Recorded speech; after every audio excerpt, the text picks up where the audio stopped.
Bismillahirrahmanirrahim. Alhamdulillahi rabbil alamin.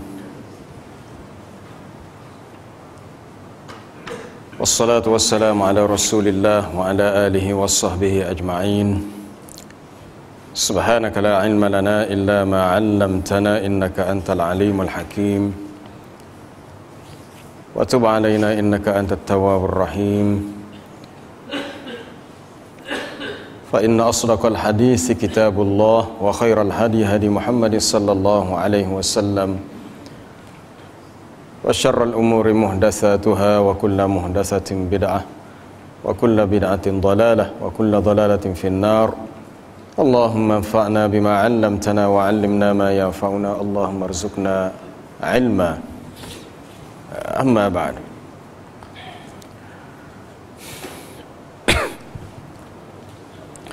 sambungan kita seterusnya ayat yang ke-15 dari surah An-Nahl ayat 15. A'udzu billahi minasy syaithanir rajim. Bismillahirrahmanirrahim.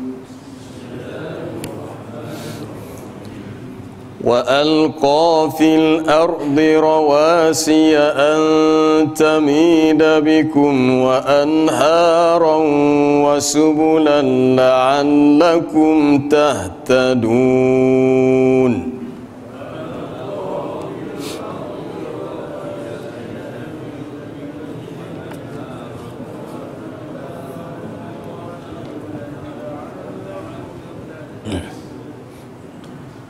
وعلامات وبالنجم هم يهتدون.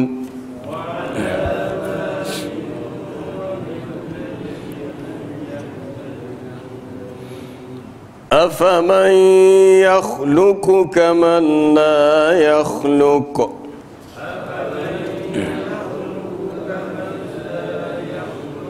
أفلا تذكرون.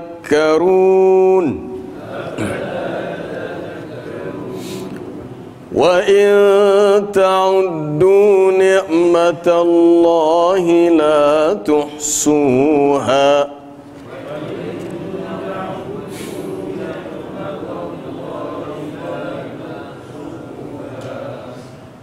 إن الله لغفور رحيم.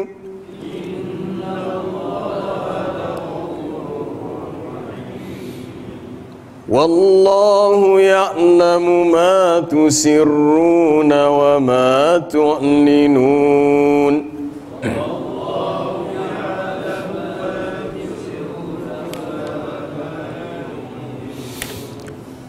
والذين يدعون من دون الله لا يخلقون شيئا وهم يخلقون.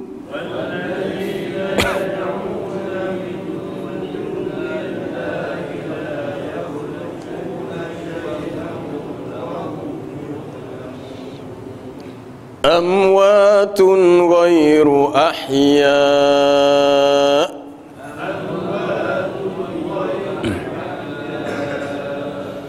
وما يشعرون أيان يبعثون.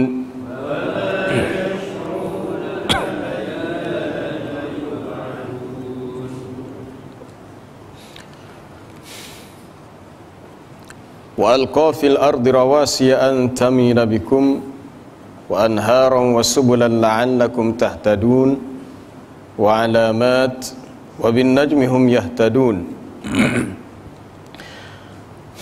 Dan Allah Ta'ala menetapkan, mengukuhkan di atas muka bumi dengan adanya binaan bukit bukau, gunung ganang, supaya kamu tidak bergoncang dengannya, yakni tidak bergegar, bergoncang, disebabkan adanya binaan bukit dan gunung ganang, dan diciptakan kemudahan sungai-sungai di atas muka bumi dan jalan-jalan.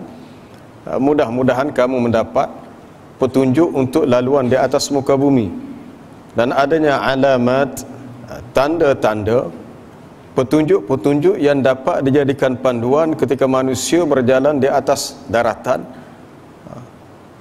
Bukit Bukau itu bertindak sebagai alamat, sebagai ma'alim, sebagai petunjuk untuk manusia berjalan di atas muka bumi, ataupun boleh jadi di atas sungai, ataupun menggunakan kapal atau menggunakan perahu di atas sungai dengan adanya binaan bukit. Dan dengan bintanglah mereka menjadikan ia sebagai, mereka mendapat petunjuk untuk perjalanan di waktu malam. Ayat yang hampir sama boleh dilihat dalam surah Luqman dalam ayat yang ke-10. Khalaqas samawati bighairi amalin tarawnaha wa alqa fil ardi rawasiya an tamina bikum wa bassa fiha min kulli dabbah wa anzalna minas samai ma'an fa anbatna fiha min kulli zawjin karim. Allah Ta'ala menciptakan langit dengan tidak ada tiang sebagaimana kamu melihatnya, dan dia mengukuhkan, menetapkan di atas muka bumi binaan yang kuat, iaitu Bukit Bukau. Rawasi bermakna jibalan, Bukit Bukau gunung ganang, supaya antamida bikum bermakna alla tamida bikum, tidaklah kamu akan bergoncang bergoyang disebabkan adanya Bukit Bukau. Bukit Bukau yang Allah Ta'ala ciptakan adalah untuk menjadi autada, menjadi pasak yang boleh mengukuhkan kedudukan bumi. Wal jibala arsaha alam naj'alil arda mihada wal jibala autada. Bukit Bukau dijadikan pasak bumi. Ini suatu kesempurnaan pada penciptaan Allah, pada penciptaan yang Allah Ta'ala ciptakan untuk bumi. Pada kejadian dan ciptaan Allah yang begitu sempurna, bumi sangat berat, tetapi berat bumi itu diseimbangkan dengan adanya autada, adanya pasak-pasak. Daripada Anas bin Malik radhiyallahu anhu, dia meriwayatkan bahawasanya Nabi sallallahu alaihi wasallam bersabda, lamma khalaqallahu al-arda wa ja'alat tamidu fa khalaqal jibala fa'ada biha 'alaiha fastaqarrat. Ketika Allah Ta'ala menciptakan bumi, bumi itu bergoncang. Pada awalnya bumi bergoncang, maka Allah Ta'ala ciptakan Bukit Bukau, lalu kembalilah bumi itu tetap, yakni tidak lagi bergoncang sebagaimana awalnya ia begitu. Baik. Ayat yang hampir sama boleh kita lihat dalam surah Ar-Ra'd ayat ke-13, surah Al-Hijr telah kita baca sebelumnya, surah An-Nahl ayat ke-16 bagaimana kita baca pada malam ni, surah Al-Anbiya ayat 21. Hadis ini riwayat Al-Imam At-Tirmizi dalam kitab Tafsirul Quran dan Imam Ahmad dalam musnadnya. Secara lengkapnya kisahnya, kedua-dua imam ini meriwayatkan bahawasanya Nabi sallallahu alaihi wasallam bersabda, ketika Allah Ta'ala menciptakan bumi, bumi bergoncang, bumi bergoyang. Maka Allah Ta'ala, Allah Subhanahu wa Ta'ala memacangkan, yakni membina suatu pasak, menjadikan kuatnya binaan bumi dengan adanya gunung ganang. Lalu malaikat pun tercengang melihat kehebatan gunung. Lalu malaikat bertanya, wahai Tuhan, adakah di antara ciptaanmu yang lebih hebat daripada gunung? Maka Allah Ta'ala menjawab, ya, iaitu besi. Yang lebih hebat daripada gunung ialah besi. Mereka bertanya lagi, wahai Tuhan, adakah yang lebih hebat daripada besi? Lalu Allah Ta'ala menjawab, ya, api. Lebih hebat daripada bukit, besi. Yang lebih hebat daripada besi, api. Sebab api yang panas boleh mencairkan besi. Mereka bertanya lagi, wahai Tuhan, adakah di antara ciptaanmu yang lebih hebat daripada api? Allah Ta'ala menjawab, ya, iaitu air. Sebab air boleh memadamkan api. Mereka bertanya lagi, wahai Tuhan, adakah di antara ciptaanmu yang lebih hebat daripada air? Allah Ta'ala menjawab, ya, iaitu angin. Mereka bertanya lagi, wahai Tuhan, adakah di antara ciptaanmu yang lebih hebat daripada angin? Allah Ta'ala menjawab, ya, iaitu anak cucu Adam yang bersedekah dengan tangan kanannya sementara tangan kirinya tidak mengetahuinya. Jadi sebenarnya hadis ini nak cerita tentang kelebihan orang yang ikhlas dalam bersedekah. Dia punya perbandingan tu daripada manusia pergi kepada angin, angin pergi kepada air, air kepada api, api kepada besi, akhir sekali kembali kepada gunung ganang ataupun bukit bukau. Ya. Apabila dilihat dari segi matan hadis secara lengkap, perbandingan, walaupun kita melihat bukit itu besar, bukit itu hebat, tetapi manusia-manusia yang ikhlas bersedekah di sisi Allah lebih hebat. Pengajaran yang kita boleh daripada ayat ni, Allah secara zahirnya Allah Ta'ala ciptakan bukit bukau gunung ganang sebagai pasak bagi bumi untuk menetapkan bumi supaya tidak bergoncang, tidak bergoyang. Rupa-rupanya ada suatu amalan manusia yang memberi jaminan untuk keteguhan imannya atau kekuatan agamanya, itu sedekah, bersedekah. Tapi sedekah itu tak disebut dalam ayat ni, sebab ayat ni hanya menceritakan fungsi bukit bukau secara luaran fizikal. Cuma hadis menceritakan kelebihan manusia yang bersedekah. Baik. Para ilmuwan sebenarnya berbeza pendapat mengenai dengan peranan tugasan gunung sebagai pasak bumi. Kerana secara keseluruhan berat gunung di atas muka bumi tidak sepadan dengan berat planet bumi, yang diperkirakan anggarannya mencapai 6,000 triliun. Berapa tu bilangan? 6,000 triliun. Demikian pula ketinggian gunung tidak seberapa jika dibandingkan dengan panjang jari-jari lingkungan bumi. Maksudnya jarak diameter antara tepi, antara bahagian luar permukaan bumi dengan pusat bumi, jari-jari ataupun diameternya jika dibandingkan dengan ketinggian gunung, maka tidak sepadan ataupun tidak seimbang. Sebab puncak gunung yang tertinggi di muka bumi diwakili oleh puncak Everest, gunung Everest di pergunungan Himalaya. Itu pun hanya mencapai 8,848 meter ataupun lebih kurang hampir 9 km, 8,848 meter, maknanya hampir 9 km daripada permukaan laut, ketinggian banjaran Himalaya. Kawasan pergunungan yang paling tinggi di atas muka bumi.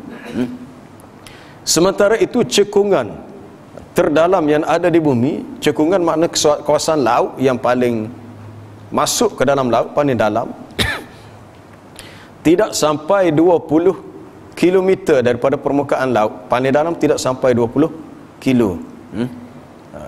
Itu pun lautan Hindi yang dikatakan dalam. Laut yang terpencil pun sekitar antara 4,000 meter hingga 7,000. Tapi ada lagi yang lebih dalam, sampai 20 km ke dalam laut. Daripada permukaan air laut sampailah ke dasar laut 20 km.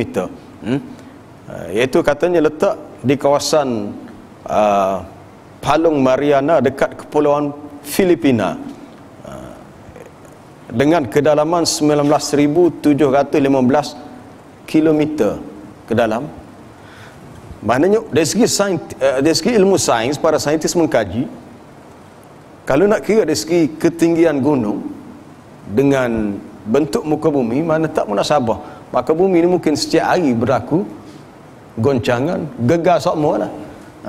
Tapi hanya lokasi-lokasi tertentu yang mengalami yang disebut gempa bumi, tetapi tidak semua.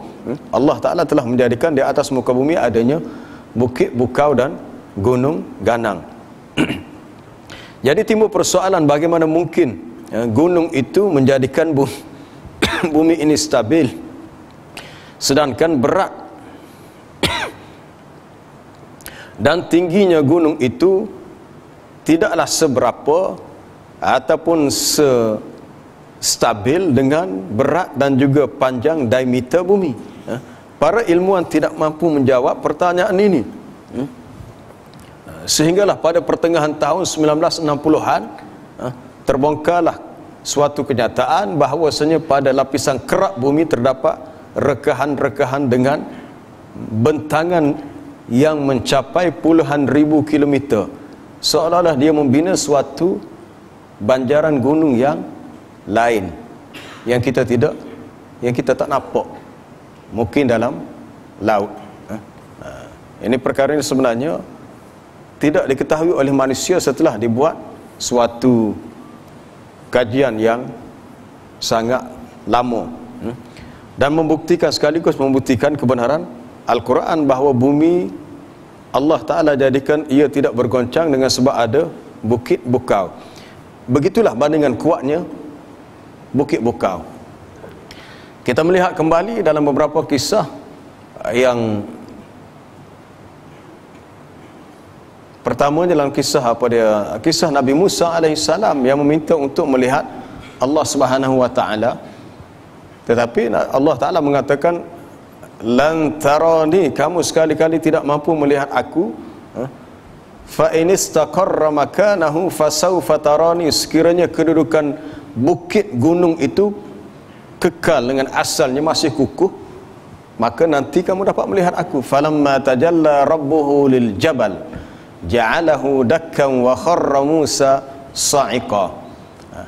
Apabila Allah Ta'ala tajalli, menampakkan sedikit daripada nurnya, ulama tafsir mengatakan tidak menampakkan zatnya, sebab sedikit daripada nurnya bukit itu menjadi hancur sebab takutkan Allah, lalu tersungkurlah Musa pengsan. Nabi Musa alaihissalam tersungkur sa'iqa, pengsan, selok, tak sedar, tidak sedarkan diri.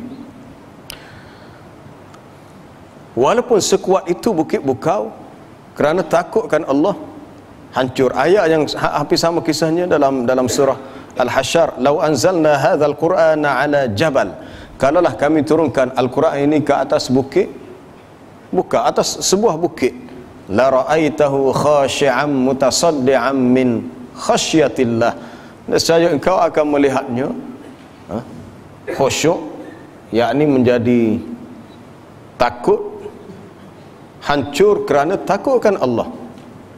Baik, apa yang berlaku pada bukit bukau gunung ganang ketika berlakunya kiamat? Boleh lihat dalam surah Taha ayat 105, apabila berlakunya kiamat, wa yas'alunaka 'anil jibal faqul yansifuha rabbi nasfa fayadharuha qa'an safsafa la tara fiha 'iwajan wala amta. Mereka bertanya tentang bukit bukau berkenaan gunung ganang pada hari berlakunya kiamat. Maka katakanlah, Tuhanku akan meratakan ia dengan serata-ratanya. Sebesar-besar bukit, setinggi-tinggi bukit, gunung ganang semuanya akan menjadi rata. Lalu dibiarkan ia dalam keadaan sama, dan tidaklah kamu melihat pada permukaan bumi itu ada tempat yang rendah, ada tempat yang tinggi. Serupanya ini berlaku pada hari kiamat. Kemana perginya bukit bukau? Semuanya sudah hancur. Itu wa idzal jibalu sirat, apabila bukit bukau diperjalankan. Bukit bukau ketika berlakunya kiamat sudah menjadi hancur, dah bahkan berjalan sebagaimana berjalannya awan. Wa taral jibala tahsabuha jamidatan wa hiya tamurru marras sahab. Dan kamu ya Muhammad melihat bukit bukau itu seperti dalam keadaan jamidah, kaku, tidak bergerak, padahal sebenarnya ia bergerak sebagaimana pergerakan awan di langit.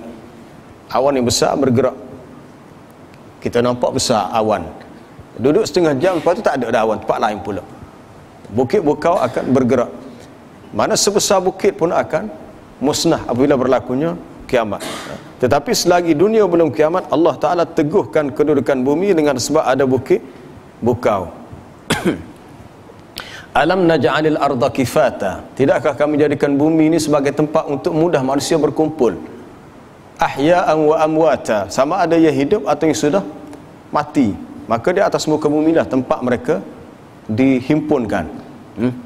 Waja'alna fiha rawasiya syamikhatin wa asqainakum ma'an furata, dan kami jadikan di atas muka bumi adanya bukit bukau gunung ganang yang sangat kukuh, utuh, syamikhat, sangat kuat. dan kami telah beri minum kepada kamu dengan air yang enak. Itu di antara sebahagian nikmat yang Allah Ta'ala berikan kepada manusia.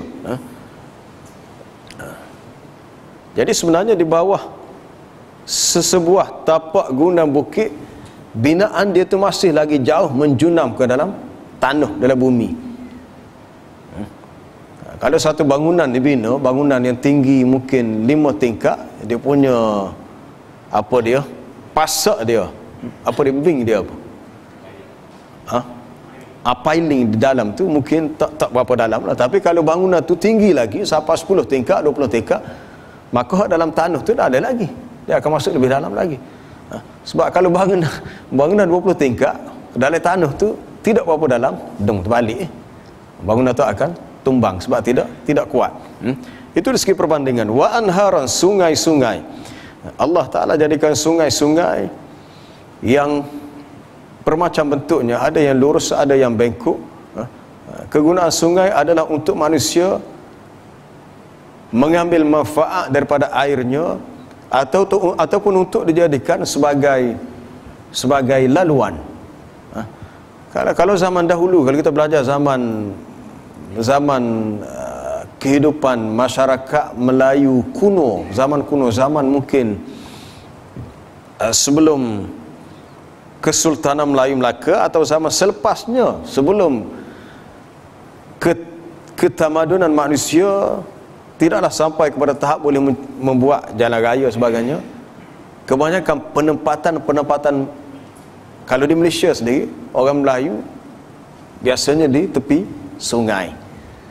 Di tepi sungai, sebutlah mana-mana, Bandar Kota Baru dekat dengan Sungai Kelantan. Begitu juga lokasi-lokasi yang lain, tempat di mana manusia membina penempatan kehidupan, kawasan di mana adanya sungai. Untuk kemudahan dari sudut dijadikan sebagai jalan, atau boleh jadi yang kedua untuk digunakan air, atau boleh jadi yang ketiga untuk diambil ikan di dalamnya sebagai makanan. Maknanya sungai ini ada kegunaan yang sangat besar. Walaupun dalam negara Arab sendiri, kalau di Jaziratul Arab, sungai ini tidak wujud, tak ada sungai di sebenarnya tanah Arab ataupun sekitar negara-negara Teluk, memang tidak ada sungai. Kalau ada sungai pun mungkin kalau pergi benua Afrika, Sungai Nil itu bukan Jaziratul Arab, itu dah masuk benua Afrika.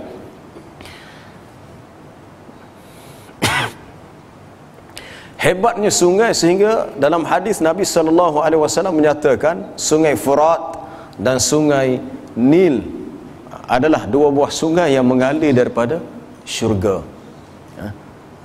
Mengalir daripada syurga sebagai gambaran besarnya manfaat untuk manusia dan juga ketamadunan yang berjaya dibina oleh manusia yang hidup di sekitar kedua-dua sungai. Antara Sungai Tigris dan Euphrates, Sungai Dajlah dan Sungai Furat, terbinanya tamadun kota Mesopotamia.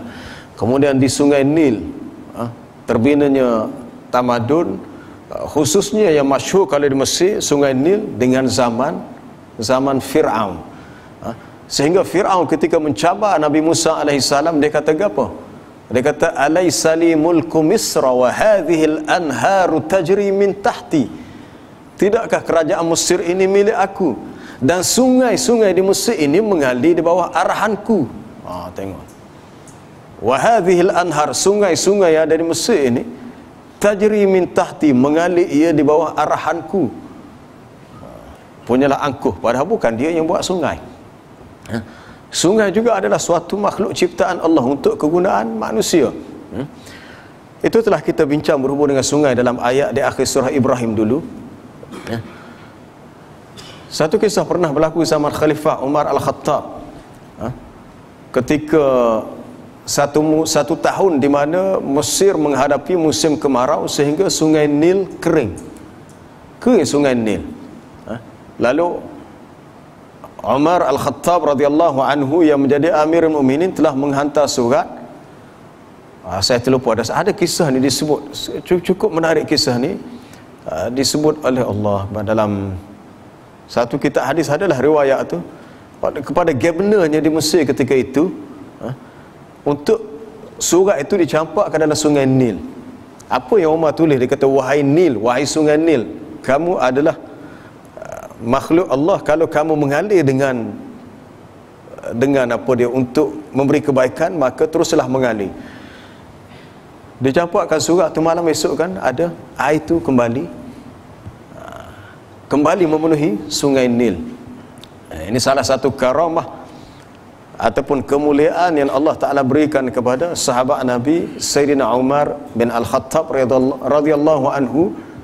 Sungai kering tu pun boleh faham arahan daripada Umar dengan cara hantar surat.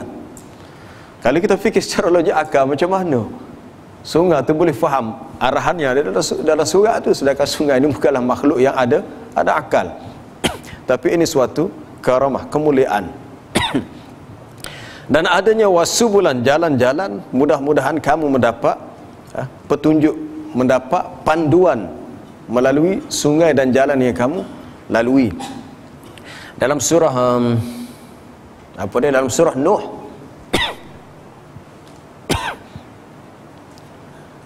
Nabi Nuh menjanjikan kepada kaumnya, sekiranya kamu beriman, nescaya Allah Ta'ala berikan untuk kamu, wa yaj'al lakum jannatin wa yaj'al lakum anhara. Dijadikan untuk kamu adanya kebun-kebun, adanya sungai-sungai. Malakum la tarjuna lillahi waqara. Kenapa kamu tidak mengharapkan kepada keagungan Allah? Wa qad khalaqakum atwara. Padahal Allah Ta'ala telah menciptakan kamu berperingkat-peringkat. Alam tarau kaifa khalaqallahu sab'a samawatin tibaqa. Wa ja'ala al-qamara fihinna nuran wa ja'ala asy-syamsa siraja. Wallahu anbatakum minal ardi nabata thumma yu'idukum fiha wa yukhrijukum ikhraja. Wallahu ja'ala lakumul arda bisata litasluku minha subulan fijaja. Ada subulan. Salah satu objek yang digunakan, satu medium yang digunakan oleh Nabi Nuh dalam dakwah, mengajak kaumnya berfikir tentang peranan bumi yang manusia boleh jadikan ia sebagai subulan fijaja, jalan-jalan yang luas. Wallahu ja'ala lakumul arda bisata. Allah Ta'ala menjadikan bumi ini untuk kamu sebagai hamparan, sesuatu yang terbentang luas, hamparan. Litasluku minha, untuk kamu lalui di atasnya, untuk kamu bergerak, berjalan, disebabkan adanya subulan fijaja, yakni turuqan wasi'ah, jalan-jalan yang luas. Selain daripada sungai, adanya jalan-jalan yang manusia boleh usahakan, fikir macam mana nak buat, sehingga manusia berjaya mereka cipta apa yang disebut jalan raya sekarang ni. Ada jalan raya, ada kemudahan kenderaan yang manusia boleh bergerak dengan sangat mudah. Ini adalah nikmat yang perlu disyukuri. Wa alamat, sebagai amarat atau sebagai alam, sebagai ma'alim.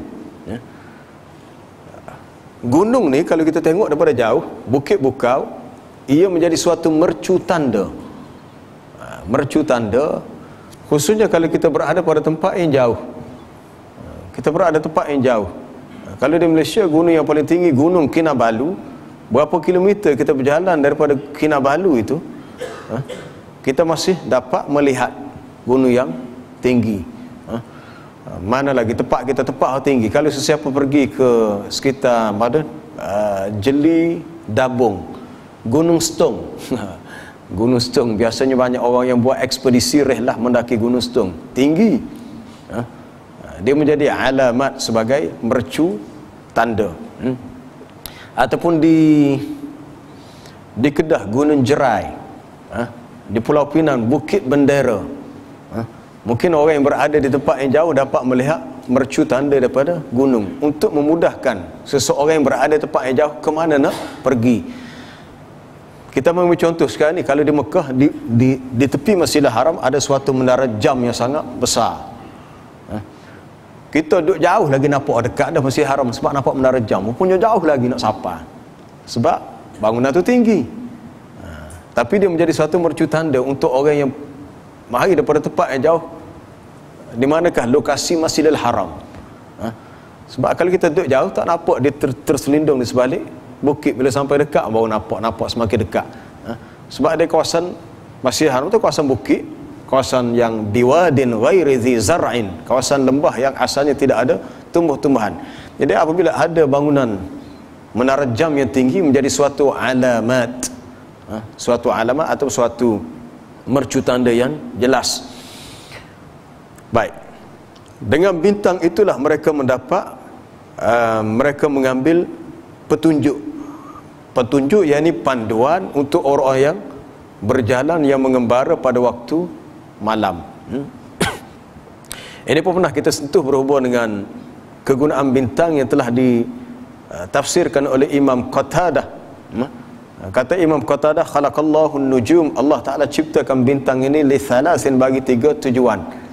Tidak perlu seseorang menyusahkan dirinya untuk mencari apakah fungsi dan peranan bintang yang lain, kecuali 3 ni sahaja. Kata Imam Qatadah, pertama, bintang diciptakan untuk zinatan lis-sama, sebagai perhiasan bagi langit, supaya langit dilihat indah dan cantik pada waktu malam, khususnya pada waktu malam yang gelap, yang tidak ada cahaya bulan.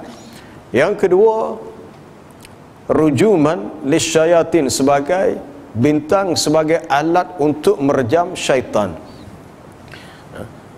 Sebahagian daripada bintang itu akan keluar syuhub, syuhub yakni serpihan berbola api yang digunakan untuk melontar syaitan. Kalau ada syaitan yang cuba naik ke atas mengintip dan mendengar perkhabaran gaib, maka fa'atba'ahu shihabar rasada, dia akan dikejar, akan diikuti oleh bobola-bobola api daripada bintang.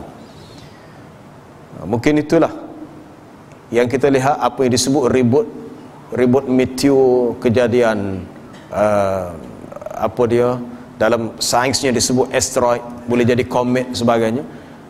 Tapi sebenarnya ia adalah sebahagian daripada serpihan daripada bintang untuk dilontar kepada syaitan. Dan yang ketiga, kata Imam Qatadah, bintang itu sebagai alamatin yuhtada biha. Apa yang Imam Qatadah sebut ni diambil daripada ayat ni. Sebagai alamatin, sebagai tanda-tanda, sebagai mercu tanda yang manusia boleh ambil panduan dengannya, khususnya lil muqwin ataupun lil musafir, bagi orang yang bermusafir lailan, pada waktu malam. Dulu biasanya orang dulu, sama ada yang mengembara di padang pasir ataupun yang berlayar di lautan, mereka berpandukan kepada kedudukan bintang di langit yang dibentuk menjadi buruj. Mungkin anak-anak kita belajar di sekolah dalam subjek geografi, ada buruj yang dinamakan buruj belatik, buruj biduk, buruj pari, macam-macam nama lah. Orang yang tidak belajar ilmu pelayaran mungkin tidak tahu cara gunanya, tapi orang yang ada kemahiran, dia boleh tahu kedudukan bintang itu untuk arah mereka tuju ke mana. Baik. Kemudian datangnya persoalan, Allah Ta'ala bertanya, afaman yakhluqu kaman la yakhluq afala tadhakkarun. Maka adakah dia, yakni Allah, yang berkuasa menciptakan apa sahaja makhluk yang dia ciptakan, adakah sama dengan yang tidak dapat menciptakan? Apa sahaja yang manusia sembah selain daripada Allah, apa sahaja yang orang-orang kafir sembah selain daripada Allah, mereka tidak mampu menciptakan apa-apa pun. Untuk cipta ni bukan satu perkara yang mudah. Yang manusia cipta macam-macam, cipta kereta, cipta peralatan elektrik, mencipta dengan maksud membuat sesuatu yang asalnya tidak ada menjadi ada. Suatu usaha yang disebut inovasi, penemuan kepada suatu ciptaan yang baru. Sebenarnya manusia tidak cipta, manusia hanya fikir untuk ubah. Kalau dikatakan cipta kereta, bukan manusia yang buat biji besi dari tanah pun. Manusia hanya usaha cari biji besi, proses jadi kepingan besi, kemudian dibentuk badan kereta. Bukan manusia yang ciptakan susu getah, manusia hanya tanam pokok getah. Allah Ta'ala yang menumbuhkannya. Bila kita tarik getah, keluar susu getah, diproses jadi tayar. Kita hanya ubah suatu bahan. Yang menyediakan bahan mentah itu Allah, bukan kita. Kita tidak mampu mencipta apa-apa sebab Al-Khaliq huwa Allah. Allahu khaliqu kulli syai'in wa huwa ala kulli syai'in wakil. Allah Ta'ala dialah pencipta bagi setiap sesuatu. Dialah pencipta bagi setiap sesuatu yang dia ciptakan. Ciptaan Allah sangat hebat. Dalam surah Al-Mulk, apabila diberi persoalan, awalam yarau ila at-tayri fawqahum saffatin wa yaqbid ma yumsikuhunna illa ar-rahman innahu bikulli syai'in basir. Tidakkah mereka melihat kepada burung yang terbang di atas mereka, yang terbang di udara dalam keadaan mengembangkan sayapnya, menutup sayapnya. Burung terbang, dia buka sayap, tutup sayap. Tidaklah yang menahan burung itu daripada jatuh melainkan Ar-Rahman, yakni Allah. Allah Ta'ala dengan kuasa menjadikan burung itu boleh terbang.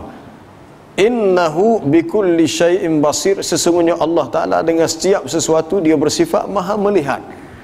Dalam tafsiran ayat ni, ada ulama tafsir menyebut innahu bikulli syai'in basir, innahu ya'lam kaifa yakhluqu wa kaifa yudabbirul ajaib.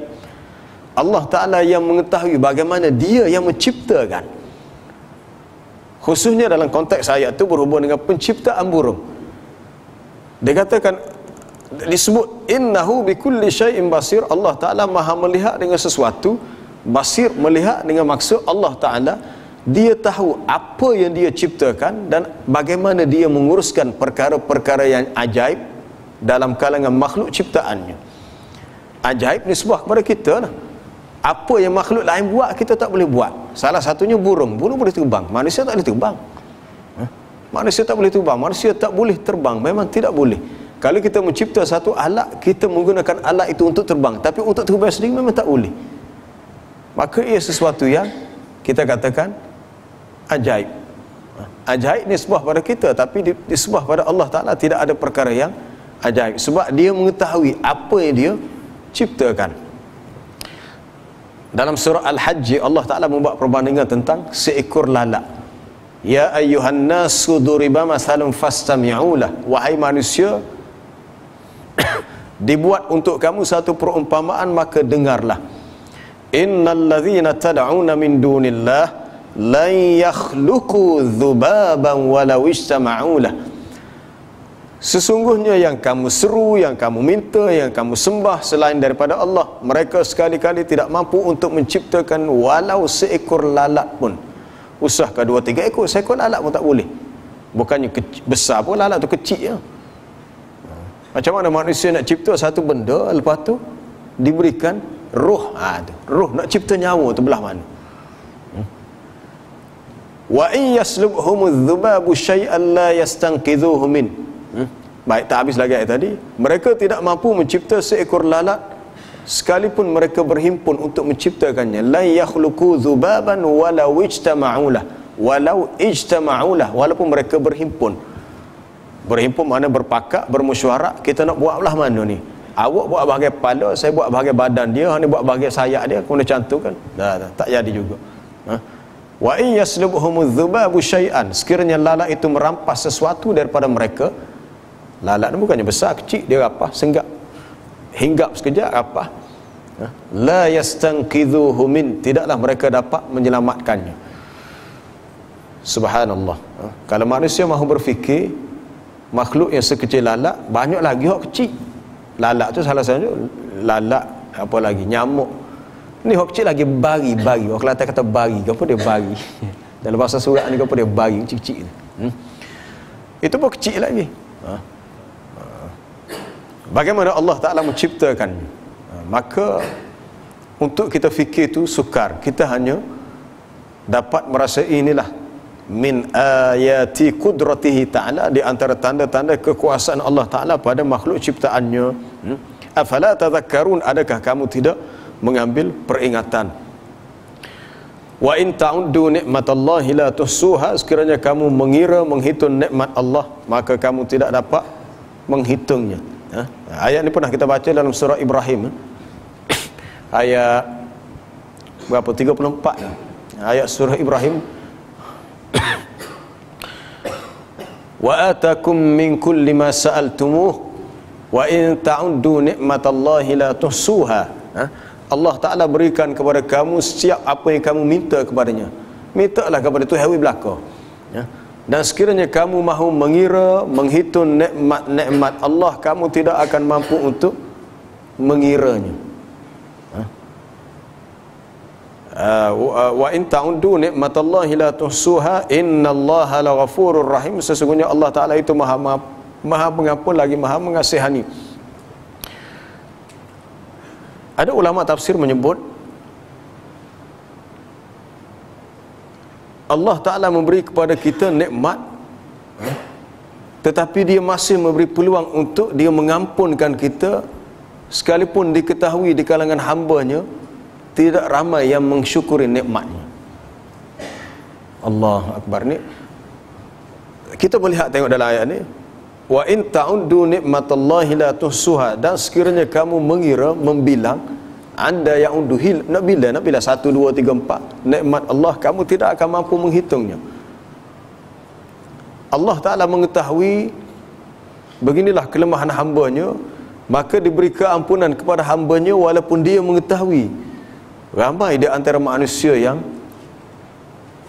yang tidak mensyukuri ataupun yang sangat sedikit nilai kesyukurannya kepada Allah. Dan sekiranya manusia itu melakukan dosa, dia menyesali, dia bertaubat, lalu Allah Ta'ala terima taubatnya dan Allah Ta'ala tidak menyekat nikmatnya. Allahu Akbar. Walaupun kalau Allah Ta'ala kehendaki, maka ditahan nikmat itu dengan sebab dosa yang dia lakukan, dengan sebab dosa yang manusia yang lakukan.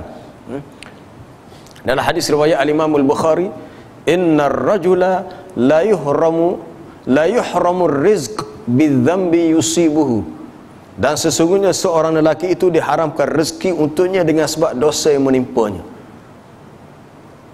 Apabila diharamkan rezeki bermakna kuranglah sedikit nikmat. Disebabkan dosa yang berlaku, mungkin diuji dengan penyakit.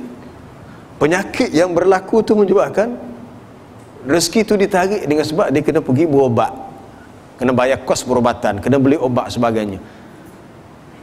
Itu cara rezeki ditarik.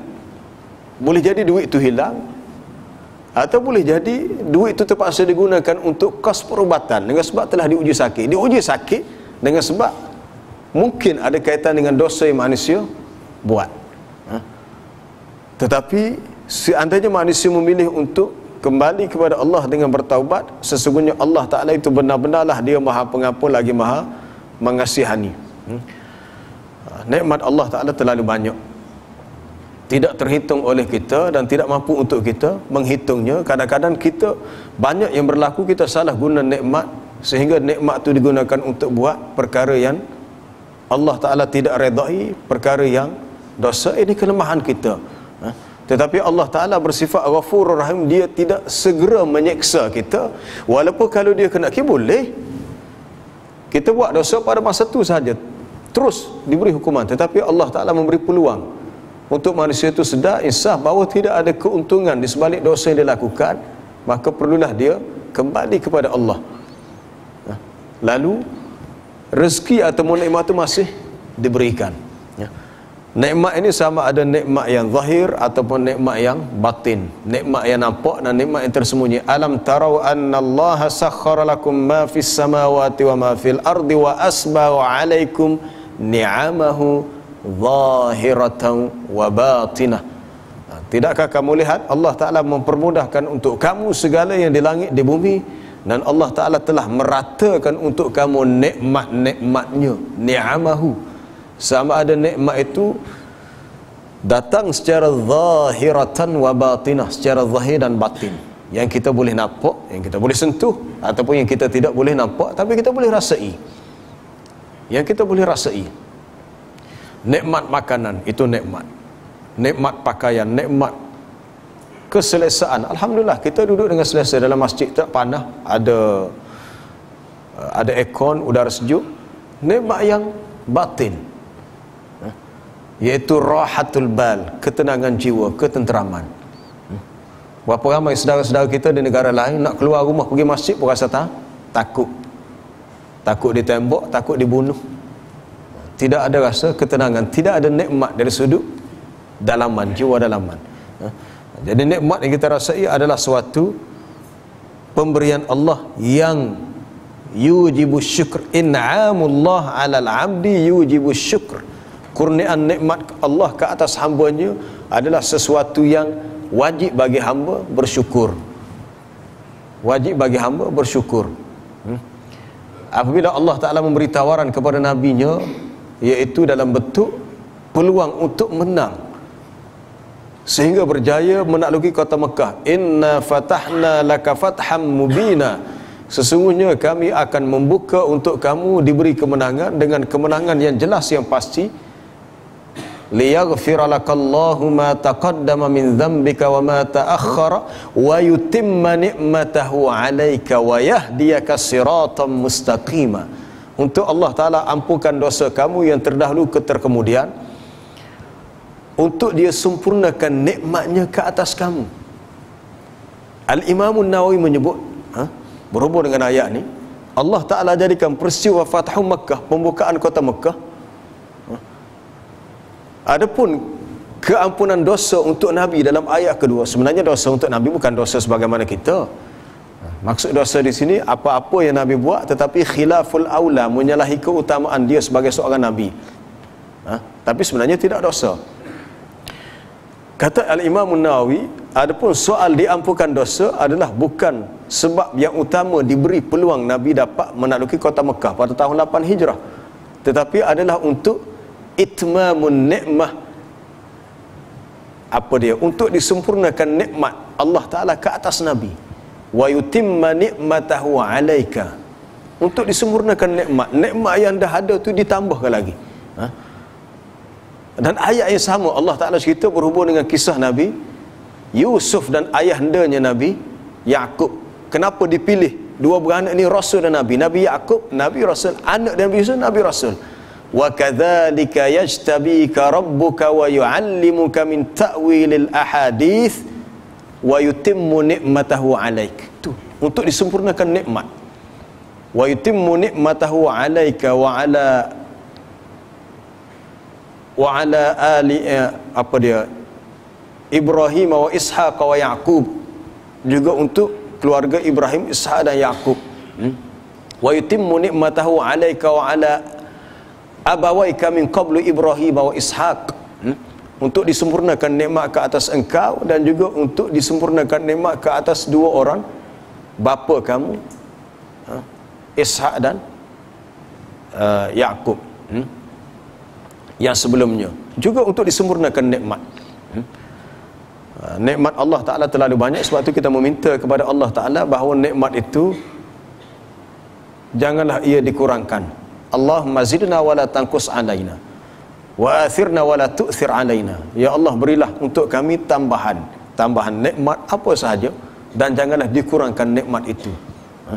Kalau Allah Ta'ala kendaki, dia boleh tarik balik, boleh kurangkan nikmat.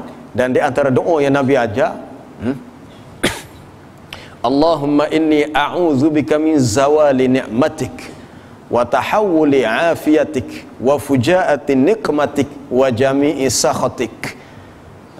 Allahumma, ya Allah, sesungguhnya aku berlindung denganmu daripada zawali nikmatik, lenyap hilangnya nikmatmu. Nikmat yang Tuhan bagi tiba-tiba lenyap, hilang, tak ada. Dan bertukarnya kesejahteraan yang Engkau berikan menjadi kesakitan. Jangan ditukar. Biarlah kita kekal dalam keadaan sihat. Tiba-tiba mendapat wa fujaati nikmatik, mendapat kecelakaan secara serta-merta, mufajaah, dan berlindung daripada semua kemurkaanmu. Tapi yang pertama disebut adalah berlindung supaya jangan dilenyapkan nikmat. Semoga Allah Ta'ala menjadikan kita orang yang bersyukur, mengampunkan dosa kita dan menjadikan nikmat ini kekal sehinggalah kita bertemu dengannya. Wallahu a'lam. Ada soalan?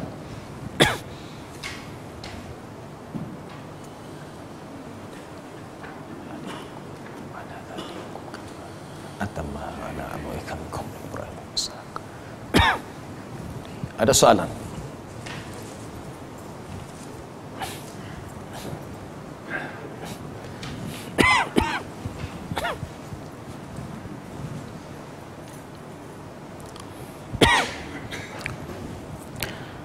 Subhanakallahumma wa bihamdika asyhadu an la ilaha illa anta astaghfiruka